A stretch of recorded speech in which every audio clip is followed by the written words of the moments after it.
శ్రీమాత్రే నమః. వినాయక చవితి అందరికీ గుర్తుండే ఒక వినాయక చవితి. దీన్ని పూజగా కాకుండా ఒక మెసేజ్గా మనం తీసుకుంటాం.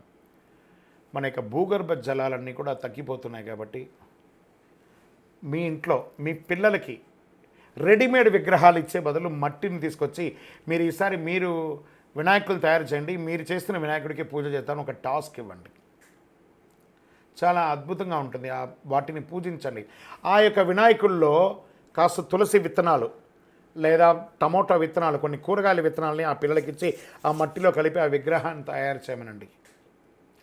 దాన్ని పూజించిన తర్వాత వాళ్ళ చేతనే నిమజ్జనం చేయించండి. ఒక బేసన్లో నీళ్ళు పోసి మీ ఇంట్లోనే ఒక తొట్టిలో వేయండి. ఆ చెట్టు వస్తుంటే ఆ పిల్లలు ఆనందపడతారు. నేను క్లే గణేష చేస్తే మా ఇంట్లో చెట్టు వచ్చింది, దానివల్ల ప్రకృతి బాగుంటుంది, ఆక్సిజన్ పెరుగుతుంది, అన్ని రకాలుగా ఉంటుంది. ఇక మండపాల్లో వినాయకులు పెట్టుకునే వాళ్ళు దయచేసి ఈ ప్లాస్టర్ ఆఫ్ ప్యారిస్తో కూడినటువంటి వినాయకుడిని దయచేసి పెట్టకండి. క్లే గణేష్ అని పెట్టండి. తర్వాత మండపాల్లో ఈ సినిమా పాటలు అవన్నీ కూడా కాస్త అవాయిడ్ చేయండి.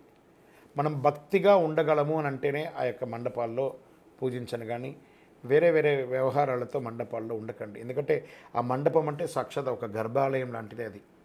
ఆ 9 రోజులు నవరాత్రులు, గణపతి నవరాత్రులు చాలా విశేషంగా చేస్తుంటాం కాబట్టి అక్కడ పవిత్రంగా ఉండడానికి ప్రయత్నం చేయండి. మనం మొదటి రోజు పవిత్రంగా ఉండి మిగతా రోజులో కొంచెం తేడాగా ఉంటే భగవంతుడు అన్ని రకాలుగా ఆలోచిస్తుంటాడు, మనల్ని చూస్తుంటాడు. మనకి వాటిని కాస్త దాన్ని రండి. మండపాల దగ్గరగా ఎక్కువ మందిని దర్శనానికి రప్పించే మార్గం చూడండి. ఆ యొక్క భజన కార్యక్రమాలు, కళాకారులు ఎంతోమంది ఉన్నారు చూసారా, వాళ్ళకి అందరికీ అవకాశం ఇవ్వండి. మన కోసమే ఎదురు చూస్తున్నారు ఆ కళాకారులందరూ, వాళ్ళకి అవకాశం ఇవ్వండి. ఈ యొక్క వినాయక చవితి వచ్చిందంటే ఎంతమందికి ఉపాధి కలుగుతుంది తెలుసా?